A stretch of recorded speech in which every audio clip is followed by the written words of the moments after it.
The Archon's blade was a sliver of frozen starlight, humming as it drew a line of heat against Kalen's throat. Silence smothered the High Council chamber, thick with the scent of ozone and the judgment of 1,000 years of solar tradition. Empress Selene didn't move, her eyes fixed on the trembling Terran, her own hand hovering near the hilt of a weapon she had been taught never to use for mercy. Have you ever wondered if the smallest heartbeat in the room is actually the loudest?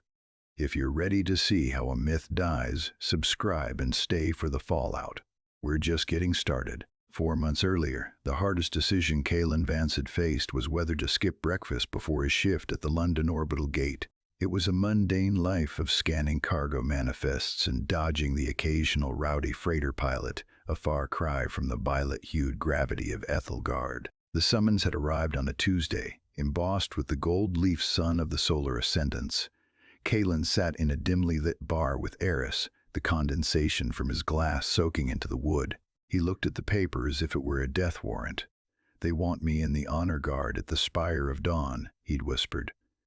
Eris had laughed, but the sound died when he saw Kalen's hands shaking. To the Ascendants, humans were biological curiosities, soft-skinned, short-lived, and tragically fragile. Sending a low-level guard like Kalen to stand among 7-foot-tall warriors who viewed empathy as a genetic defect felt like a cruel joke. The Spire of Dawn was a needle of white stone piercing the clouds. Upon arrival, the air tasted of copper and ancient pride. Commander Valerius hadn't even looked Kalen in the eye, his gaze sweeping over the Terran's smaller frame with visible disgust. To Valerius, Kalen was a placeholder, a diplomatic token meant to be seen and never heard. But the Empress was different. It happened in the silent hour before dawn. Kalen was patrolling the secondary corridors, clutching a hand-bound chronology, a thick, weathered book of Terran history he brought to soothe his nerves. He turned a corner and nearly collided with a figure draped in shimmering silks. He froze. His breath hitched, a sharp, ragged sound that seemed to echo forever. Empress Selene didn't summon the guard. She didn't strike him for his intrusion. Instead, her head tilted, observing the way his pulse hammered in the hollow of his neck. She seemed intrigued by the lack of practiced steel in his posture. Kalen Vance stood alone in the smoke-choked corridor of the spire, a simple Terran sidearm in his shaking hand, as 3 armored giants charged toward the Empress's private chambers. In the nights that followed, the garden became their sanctuary. Kalen would sit on a stone bench, the weight of the hand-bound chronology in his lap, explaining concepts that the solar Ascendants had pruned from their culture like dead leaves. He spoke of hope as a tactical advantage and empathy as the glue that kept a civilization from shattering under its own weight. Selene watched his mouth as he spoke, her fingers occasionally brushing the rough leather of the book, a stark contrast to the cold, polished obsidian of her world.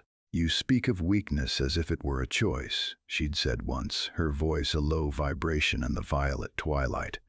Kalen had looked up, meeting her gaze.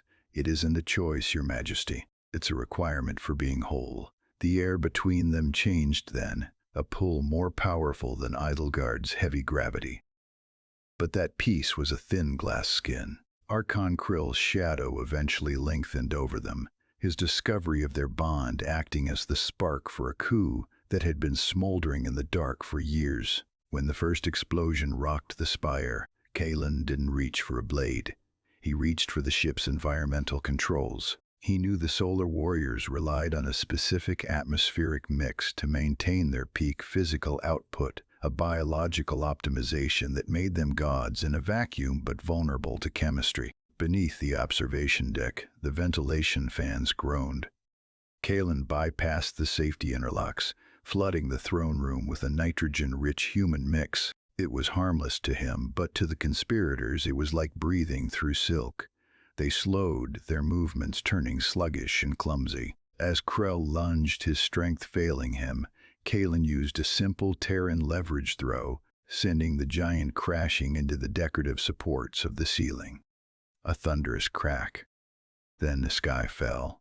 The dust in the High Council chamber began to settle, coating the Archon's broken armor in a fine white powder.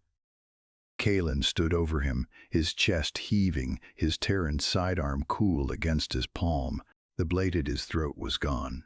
Krell lay pinned beneath a fallen rafter, his breath coming in shallow, wheezing gasps. The silence that followed was different from the one that had opened the trial. It wasn't the silence of judgment, but of a profound collective realization. The strongest man in the room wasn't the one who had started the fight with starlight and steel. It was the one who had survived it with a book and a better understanding of how systems break. Celine stepped over the rubble, her hand reaching out not to reclaim her throne, but to take Kalen's. She didn't look at the council. She looked at the man who had seen her heart before he saw her crown.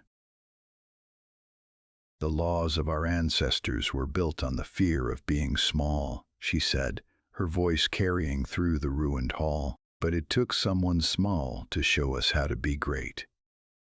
Years later, the hand-bound chronology sat in a place of honor within the spire, its pages worn and softened by the touch of 1,000 curious hands. It was no longer a symbol of a fragile past, but a blueprint for a future where strength was measured by what one was willing to protect rather than what one was able to crush. The book remained open to the final chapter, the story still being written by two very different hearts.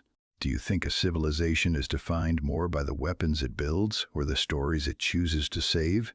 If this shift in power moved you, share this with someone who needs to hear that their heart is their greatest strength. I'll see you tomorrow for the next chronicle.